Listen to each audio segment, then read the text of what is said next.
मंथन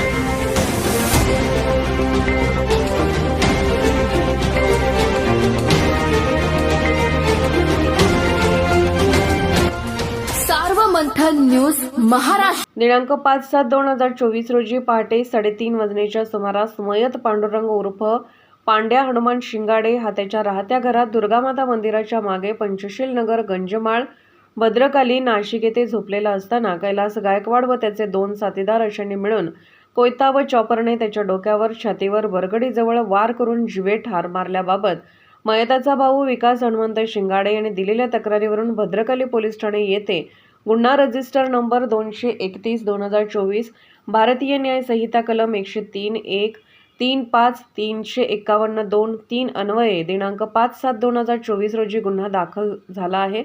सदर गंभीर गुन्ह्यातील आरोपींचा तात्काळ शोध घेऊन अटक करण्याबाबत माननीय श्री संदीप कर्णिक पोलीस आयुक्त नाशिक शहर यांनी आदेश दिले होते।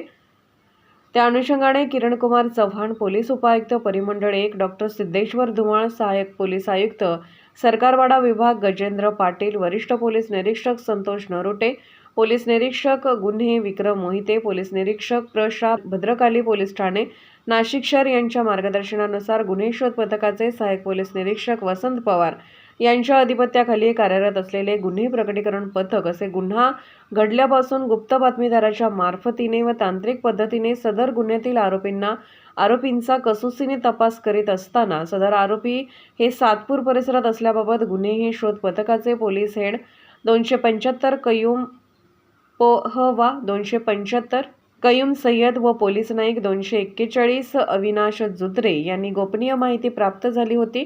त्यानुसार गुन्हे शोध पथकाचे सहाय्यक पोलीस निरीक्षक वसंत पवार व पथक अशांनी सातपूर परिसरात जाऊन सदर आरोपीचा शोध घेतला असता आरोपी नामे कैलास नंदू गायकवाड राहणार पंचशील नगर भद्रकाली नाशिक व एक विधी संघर्षित बालक असे दोघे मिळून आल्याने त्यांना ताब्यात घेण्यात आले असून त्यांच्याकडे केलेल्या तपासादरम्यान त्यांच्यात झालेल्या जुन्या वादाच्या कारणावरून मयत पांडुरंग शिंगाडे यास जीवे ठार मारले असल्याचे निष्पन्न झाले आहे।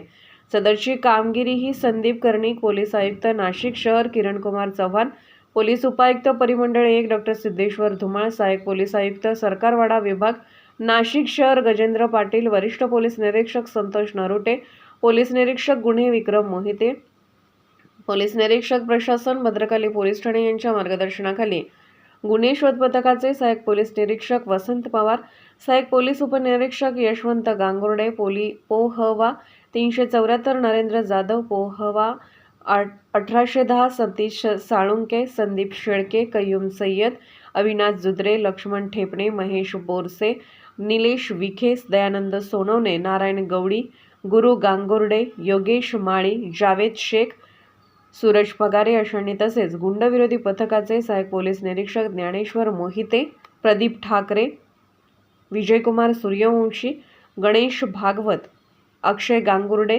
प्रवीण चव्हाण अशांनी पार पाडली आहे। नमस्कार, मी API वसंत पवार भद्रकाली पोलीस स्टेशन नाशिक शहर। आमच्या पोलीस ठाणे हद्दीमध्ये दिनांक 5/7/2024 रोजी इसम नामे पांडुरंग उर्फ पांड्या शिंगाडे याचा पंचशील नगर या ठिकाणी खून झाला होता।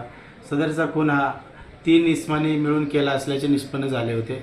त्याप्रमाणे आम्ही सदर आरोपितांचा शोध घेतला असता त्यातील आरोपी नामे कैलास गायकवाड याने त्याच्या इतर 2 साथीदाराच्या मदतीने सदरचा खून केल्याचे निष्पन्न झाले होते। त्याप्रमाणे आम्ही मिळेल त्या माहितीच्या आधारे व टेक्निकल ॲनालिसिस करून आरोपीचा शोध घेतला असता सदरचे आरोपी आम्हाला काल दिनांक 6/7/2024 रोजी सातपूर परिसरामध्ये मिळून आले। त्यांना पोलीस ठाण्यात आणून त्यांच्याकडे चौकशी केली असता त्यातील एक आरोपी हा अल्पवयीन असल्याचे निष्पन्न झाले आहे। त्यामुळे त्याची रवानगी आम्ही बाल सुधारगृहामध्ये केलेली आहे। बाकीचे 2 आरोपी नामे कैलास गायकवाड व ऋतिक गायकवाड या दोघांना अटक करण्यात आलेली आहे। त्यांनी सदर खून केल्याचे कबूल केलेले आहे। तर खून करायचं कारण काय होतं, कशावरून हत्या करण्यात आली? हत्येचं कारण म्हणजे यातील जो मयत आहे तो आणि हे जे आरोपी आहेत हे सगळे पूर्वी एकमेकाचे मित्रच आहेत, एकाच परिसरात राहणारे आहेत। परंतु जो मयत आहे तो थोडा त्यांच्यापेक्षा वयाने मोठा असल्यामुळे यांच्यावर दादागिरी करायचा, नशा वगैरे केल्यानंतर दारू पिल्यानंतर यांना मारहाण करायचा नेहमी, त्यामुळे यांचा त्याच्यावर राग होता आणि त्याच रागाच्या भरात त्याने त्या दिवशी त्याचा झोपलेल्या परिस्थितीत खून केला। तर ज्या दिवशी हत्येची घटना झाली त्या दिवशी त्याचा मोठा भाऊ बी झोपलेला होता शेजारी. त्याचा मोठा भाऊ शेजारी झोपलेला होता. त्याच वेळेला त्याने मागील खिडकीमध्ये दरवाजा नाही त्या खिडकीतून येऊन त्याला त्याला मारून म्हणजे त्याने वार करून मारलेला आहे. भाऊ त्याच्या शेजारीच होता. भावाला त्यांनी काही मारहाण केलेली नाही.